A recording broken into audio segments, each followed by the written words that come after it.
l'invité de la rédaction, l'invité d'Eva Soto ce matin, Mohamed Sifawi. Bonjour Mohamed Sifawi. Bonjour. Vous êtes journaliste, spécialiste entre autres de l'islamisme. Votre dernier ouvrage, Hamas plongé au cœur du groupe terroriste, est paru aux éditions du Rocher. 5 morts dont un enfant, 200 blessés dont 40 dans un état grave. C'est le bilan de l'attentat de vendredi en Allemagne à Magdebourg. L'auteur des faits, Taleb Abdul Mohsen, est né en Arabie Saoudite et dans une interview à la BBC accordée en 2019, il affirme qu'il a fui à cause de l'emprise religieuse et qu'il aide des jeunes femmes à fuir aussi. La confusion règne sur son profil. Il est islamiste? Non, il est d'extrême droite. Ça se bat beaucoup sur ce dossier, notamment sur les réseaux sociaux. Alors Mohamed Sifawi, aujourd'hui, à cette heure, qu'est-ce qu'on peut dire du profil de l'auteur de ce terrible attentat ? D'abord, permettez-moi de vous dire, quand on fait de l'information, on ne dit pas aux réseaux sociaux ce que les réseaux sociaux ont envie d'entendre. On essaye d'être à la fois dépassionné et le plus factuel possible. Dans le cas d'espèce, le profil de cet individu, qui est évidemment coupable d'un acte terroriste, puisque manifestement ce qu'il reprochait ou ce qu'il reproche à l'Allemagne, c'est sa politique d'accueil des étrangers, des musulmans singulièrement. C'est quelqu'un qui a montré une hostilité à l'égard des musulmans et c'est un pourfendeur de l'islam. Partant de là, il n'y a absolument rien dans son profil, dans son parcours, qui pourrait laisser croire qu'il aurait, disons, une quelconque filiation idéologique avec l'islam politique. Alors pourquoi, Mohamed Sifawi, justement, comment vous expliquez ces débats autour de ce terroriste, sachant que dans une interview à la BBC accordée en 2019, il affirme lui-même qu'il a fui l'Arabie Saoudite à cause de l'emprise religieuse et même qu'il aide les jeunes femmes à fuir aussi. Pourquoi autant de confusion ? D'abord la méconnaissance, l'ignorance de ce sujet complexe qu'est le terrorisme. Ensuite, il y a une autre réalité, c'est qu'il y a une montée de la xénophobie et des extrêmes droites en Europe qui aimerait que chaque fait de violence soit l'œuvre d'un musulman ou d'un islamiste. Et en l'occurrence, même quand quelqu'un est de culture musulmane et qu'il se dit athée, il est systématiquement renvoyé, je dirais, à ses origines, comme si le terrorisme était inscrit dans l'ADN de chaque musulman. Il y a cette réalité chez beaucoup qui sont aujourd'hui sensibles aux thèses de l'extrême droite.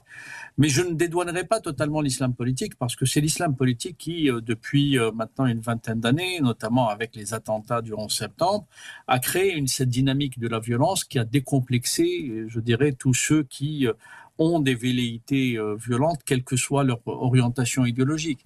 Ça, c'est ce qu'on doit évidemment reprocher. Il faut rappeler que la situation se suffit à elle-même, comme on dit. C'est-à-dire que le terrorisme islamiste est suffisamment présent dans notre quotidien et suffisamment, est représentant la première menace, incontestablement. Il n'en demeure pas moins que lorsqu'un fait criminel est perpétré par quelqu'un qui ne se réclame pas du djihadisme ou de l'islam politique, il ne faut pas lui attribuer ce qu'il n'est pas. Donc c'est une question à la fois d'honnêteté intellectuelle, de bon sens et d'abord, on est là, non pas, encore une fois, pour dire aux réseaux sociaux et à leurs utilisateurs ce qu'ils ont envie d'entendre, mais de faire de l'information. Alors, certains évoquent, concernant cet attentat et le profil de l'auteur de cet attentat, ce qu'on appelle la taqiya, la dissimulation. Est-ce que ça s'applique à ce type de cas ? Absolument pas. Vous savez, j'ai réservé un livre pour ça. Je suis probablement celui qui a le plus popularisé ce terme taqiya qui, il y a quelques années, à peine était totalement inconnu. Ce n'est pas parce que les islamistes utilisent la taqiya, et je l'avais expliqué dans mon livre en 2019. La dissimulation, pour faire la dissimulation, le double discours, que toute personne venant de cette culture musulmane appliquerait systématiquement la taqiya. Alors aujourd'hui, ce qui est drôle, hier j'ai fait une émission de radio et j'ai dit exactement ce que je suis en train de vous dire. Et certains sur les réseaux sociaux, alors ça fait sourire, mais ça donne disons, un aperçu sur notre époque aussi. Et donc, j'ai été accusé moi-même de faire de la taquilla parce que je refuse de dire que c'est un islamiste et je refuse de dire qu'il fait de la taquilla. Donc, c'est aussi pour dire aussi ce que sont les réseaux sociaux. Les réseaux sociaux, c'est Toto et Jojo qui sont en pleine discussion au bar PMU et qui voudraient que leur parole fasse autorité. Il se trouve que la parole de Toto et Jojo n'équivaut pas à celle de spécialistes du sujet. Nous sommes face à des questions qui relèvent des sciences humaines. Ce ne sont pas des systèmes figés, je le répète à chaque fois.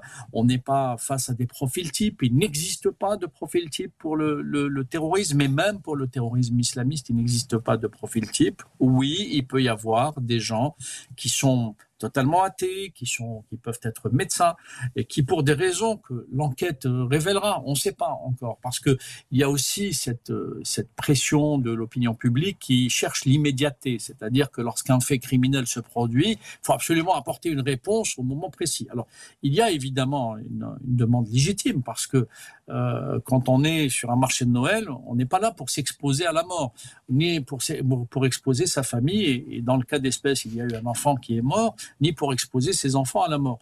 Mais il y a une réalité, il y a un crime terrible qui a été réalisé. C'est un attentat dans le sens je dirais, politique du terme, puisqu'il y a une idéologie qui est derrière cet individu, qui est très idéologisé.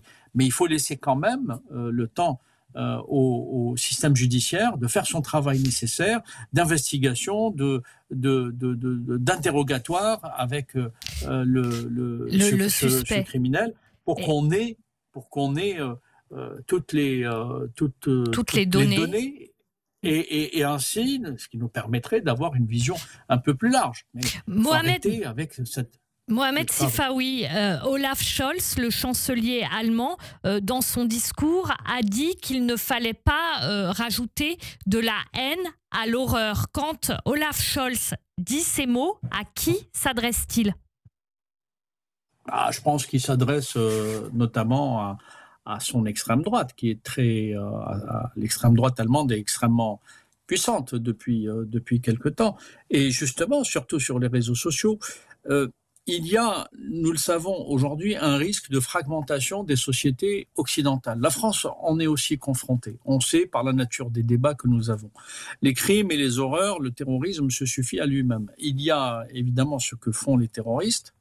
Il y a le discours qui est déployé par une partie de la gauche populiste et l'extrême gauche, qui est dans la même logique de fragmentation de la société et d'instrumentalisation des haines et des ressentiments.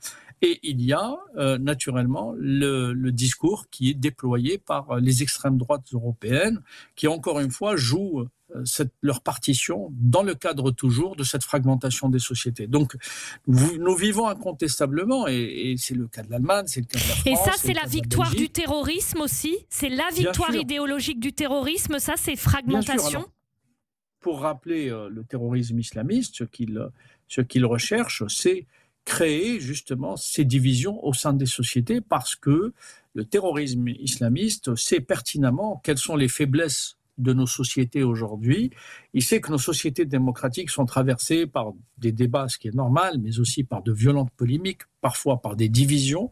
Et c'est le cas aussi dans ce cas-là d'un terrorisme apparemment d'extrême droite, c'est le même but ?